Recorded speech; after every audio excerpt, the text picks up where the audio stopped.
Welcome to Thinking is Contagious, and today's show is a thank you to Barack Obama. Thank you, President Obama, for being President Obama. Because of you, we have President Trump. Barack Obama, who, if you read John Bolton's book, Robert Gates' book, you're going to see that he was on the wrong side of most everything.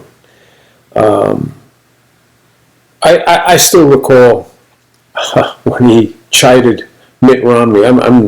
Romney's not. I was not a Romney fan even back then, but couldn't vote for Obama. But he chided Romney when Romney claimed that Russia was the biggest threat to the United States. And Obama came out with that the smartest guy in the room attitude that he always has, said that this was not the Cold War. It ended 20 years ago. Poked fun at Romney for saying Russia was a threat. Obama said Russia was no threat. Russia was a non-factor. Brilliant, Barack. But once again, thank you. Because it was things like that that gave us Donald Trump. I remember when the 2016 elections, we were getting ready for November, and he went out on the campaign trail stomping for Hillary, and he started ridiculing Trump. Trump at that point was saying that the Russians were interfering and trying to help Hillary win the election. And I remember Obama with his street slang that he loves to interject to show he's one of the hometown guys, saying that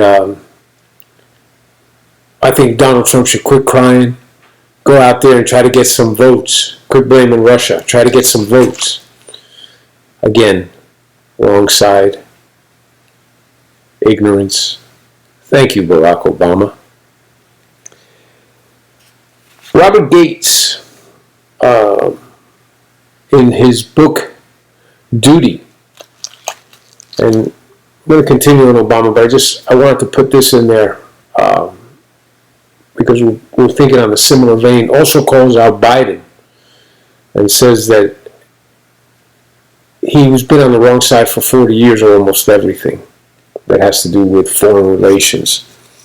In an interview, Robert Gates gave to David Axelrod in 2019, CNN, The X-Files.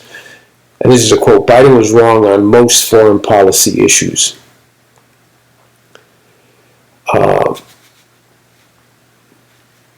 So it was a constant theme in the White House. You had Obama and you had Biden. But let's go back to thanking Barack Obama. A few other things I want to bring up. Weaponized, he talks about Trump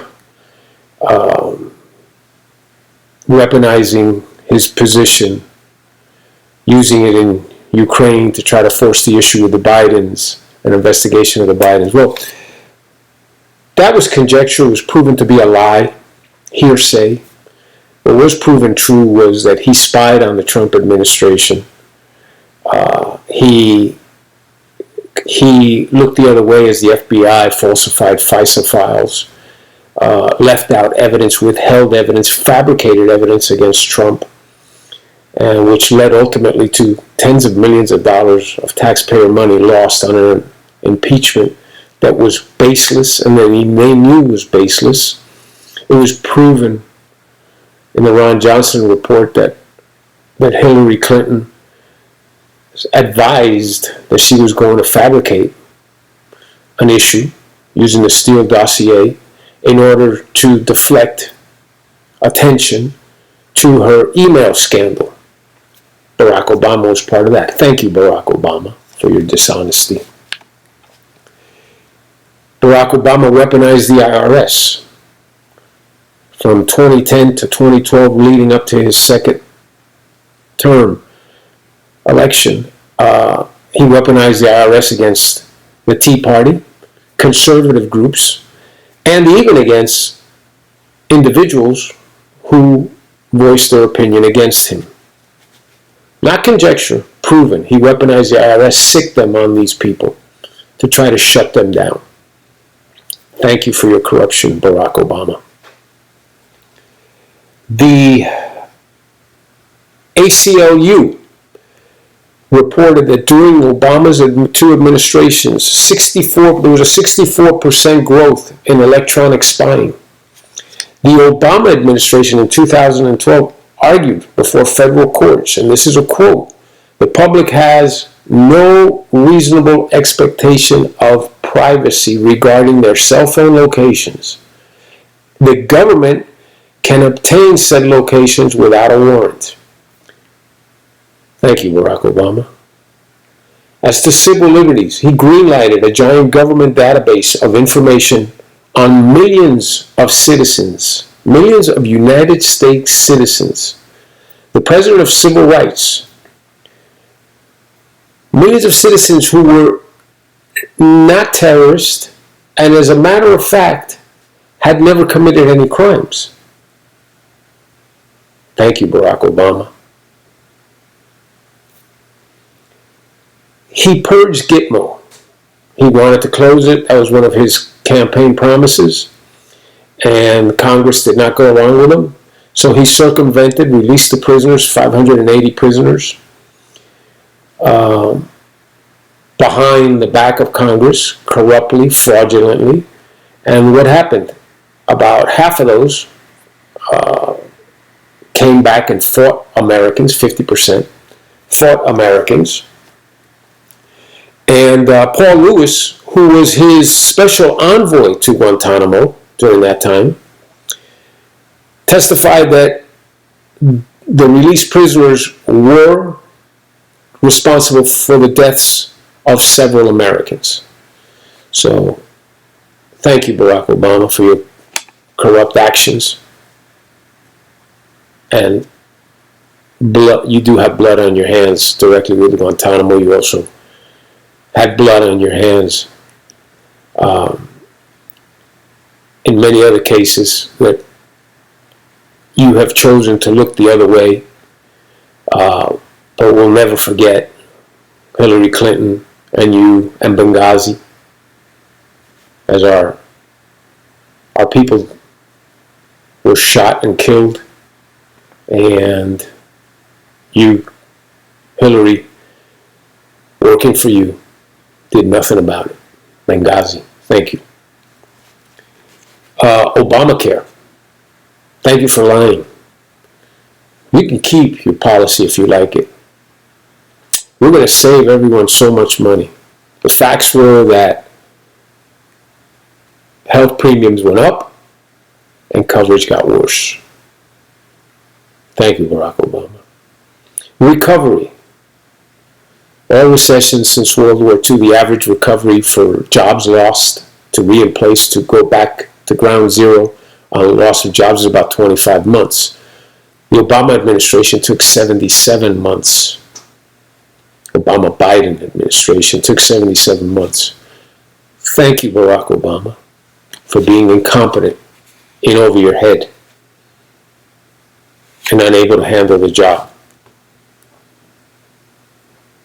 Thank you, Michelle Obama, for coming out and saying that the only time in your adult life that you were proud to be an American was when your husband was named the Democratic candidate for president. Thank you for slapping Americans in the face. Thank you, Michelle Obama, for having a lunch for Harvey Weinstein and calling him a great human being and a great friend, a wonderful human being and a great friend of the Obamas, Harvey Weinstein. Thank you, Michelle Obama. Thank you, Barack and Michelle Obama, for embracing Bill Clinton as a great and wonderful human being. The man who had been, if it happened today, what he did with a 20-year-old intern and the way he lied and denied that anything had occurred. We talk about Trump if it was Trump, forget impeachment. Trump would probably be elected to a firing squad. So my premise is this. As incompetent as bad as Barack Obama was, he's going to be one of my favorite presidents because without him, we don't get Donald Trump. So the legacy of Barack Obama will have many, many, many bad things. But it will have one good thing. Donald Trump. Donald J. Trump. Thank you, Barack Obama. And hopefully, this thank you will suffice for the 2020 election. And who knows, maybe even beyond. Good night.